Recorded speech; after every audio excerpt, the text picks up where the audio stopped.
I'm freaking rich.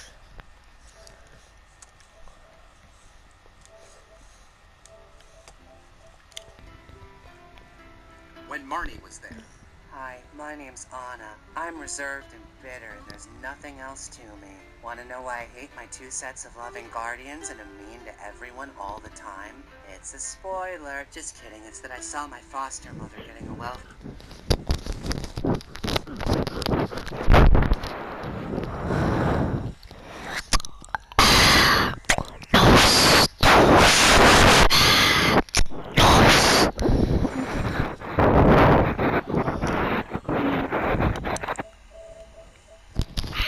Hey, dude. Hey, guess what? Hi. A little bit of Borderlands, then I'll hop on Fortnite. Okay, then we can play Borderlands. Except I don't have PlayStation Plus, so. I'm playing Super Hot. Okay. Then let's just play. Let's just play games. Super Hot.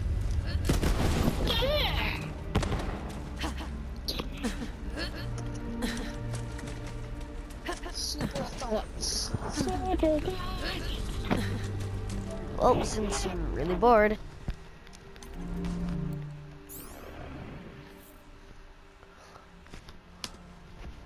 Check for taking care of me.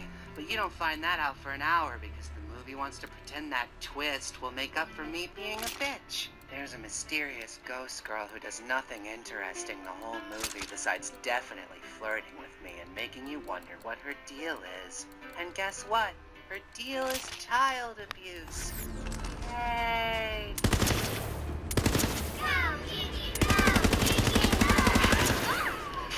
I'm going to listen to the sound of those bells.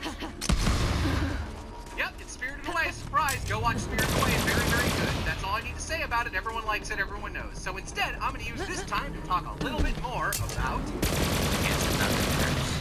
All you make it burn.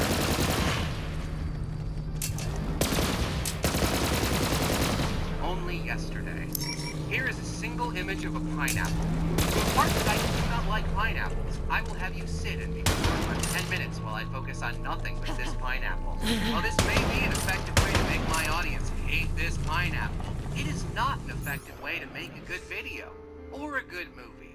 This is my problem with Only Yesterday. Only Yesterday is written and directed by the late Isao Takahata, whose works tend to be very long and slow-paced. They deal with themes of societal expectation versus individual happiness and progress versus nature. Only Yesterday deals with both as we explore the life of the exceptionally boring Taiko, a Japanese woman who we watch both in the present and throughout her childhood. Just as he makes you feel the crushing despair of wartime Japan and Grave of the Fireflies by forcing you to watch an hour and a half of children slowly dying, Takahata imparts the mundane frustrations and discontent of a Japanese schoolgirl by making you sit through an hour and 40 minutes of dull, frustrating scenes where nothing advances and the thesis statement is that life sucks. And yeah, after watching this, I'm inclined to agree. Yes, it's successful in its condemnation of Japanese society. Unfortunately, it is also so boring. Look, okay, maybe I didn't like the movie because Takahata's other films cover similar topics in more interesting ways. I would argue Princess Kaguya is almost the exact same movie thematically, it's just set in a different time period with better animation. Are you interested in seeing Takahata's commentary on Japan's development and departure from traditionalism? Well, then you should watch...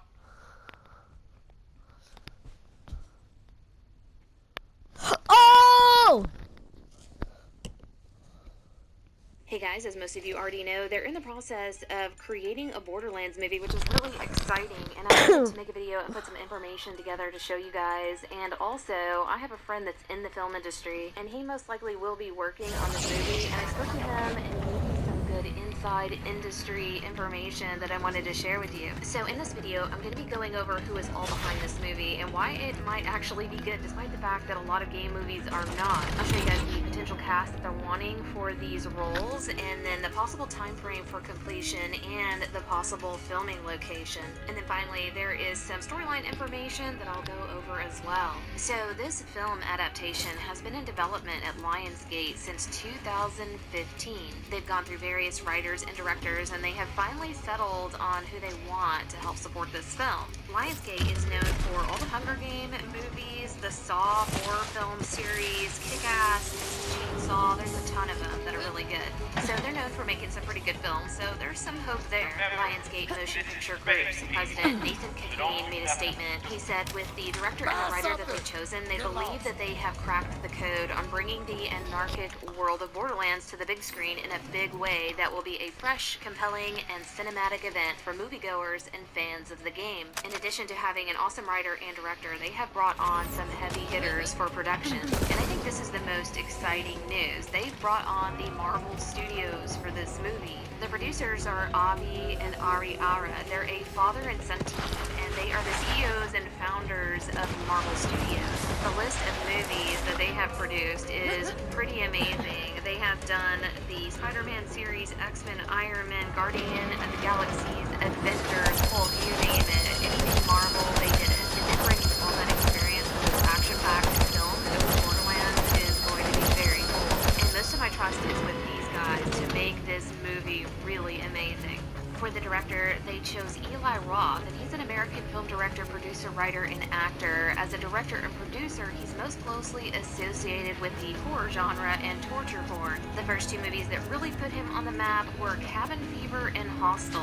I was looking through his resume, and I didn't know it, but he actually directed The Last Exorcism, and that is hands down my favorite horror movie, so that's really cool. And for the Borderlands movie, he is wanting to add a little spice of Hostel into the film. Hostel is definitely categorized under torture porn, and there were 3 movies in this series, and it's based on a mysterious organization that tortures and kills kidnapped tourists. For the writer, they've chosen Craig Mazin, which could be very exciting. He is an American screenwriter and film director, best known for writing and producing Chernobyl. It's a 5-part miniseries for HBO. The Chernobyl series won multiple awards, and so did he. He won the Primetime Emmy Award for Outstanding Writing. He's also known for writing Identity Thief and also Hangover Part 2 and 3, which is a pretty big leap from the Chernobyl series. And because of his success with Chernobyl, HBO has hired him to write the new series that's coming called The Last of Us, which is based on Naughty Dog's critically acclaimed PlayStation game. Definitely can't wait to see that. As far as the storyline and script go, we don't know a lot, but we do know some. And when the very early stages of this movie was being put together by Lionsgate, they had a writer. And that writer had put the setting in Pandora, obviously, but wasn't using any of the storyline that we know now. He had created a brand new storyline with cameos from existing characters that we're familiar with. And now that there is a new writer, Craig Mazin, there's no telling what direction this has gone. What they did say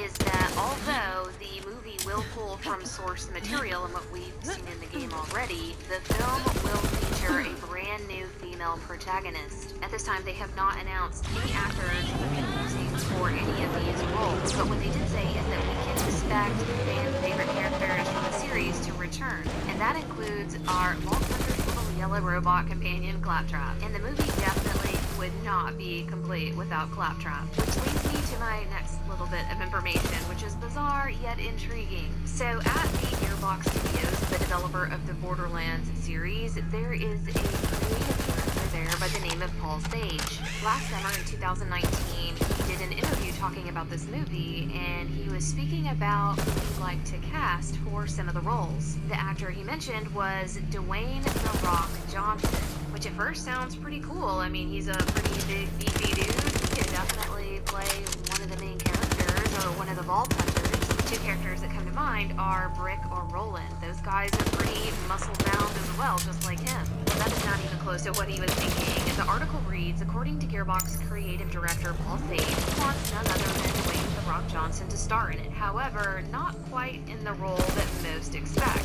He will not be his usual muscle-bound self blasting enemies. Instead, Sage says that The Rock should definitely voice the Borderlands mascot Claptrap, especially since the original voice actor has left the project. They also said that in the studio they can make anybody sound like Claptrap, so that's why they thought The Rock could be a really good option.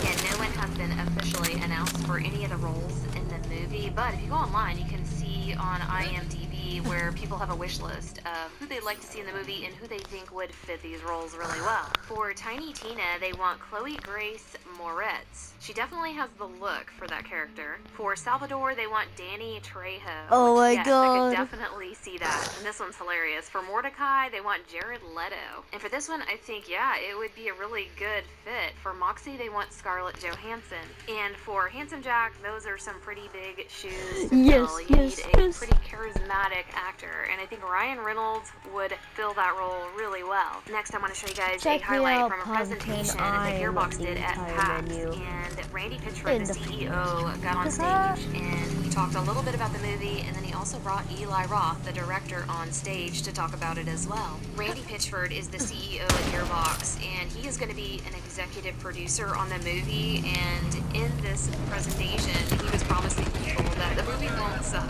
After this highlight, I want to talk to you guys about some inside industry information. Again, I have a friend that is trying to work on this movie, and he gave me some details about location and possible time of release. But I'll let you guys watch the highlight clip first, and then I'll get into that. One thing, Finally, I don't know if you guys saw Brainstormer. this, but we're making a movie. Did you guys see that? We are making a Borderlands movie, and it was my great thrill to, with our partners at Lionsgate, to announce, this movie.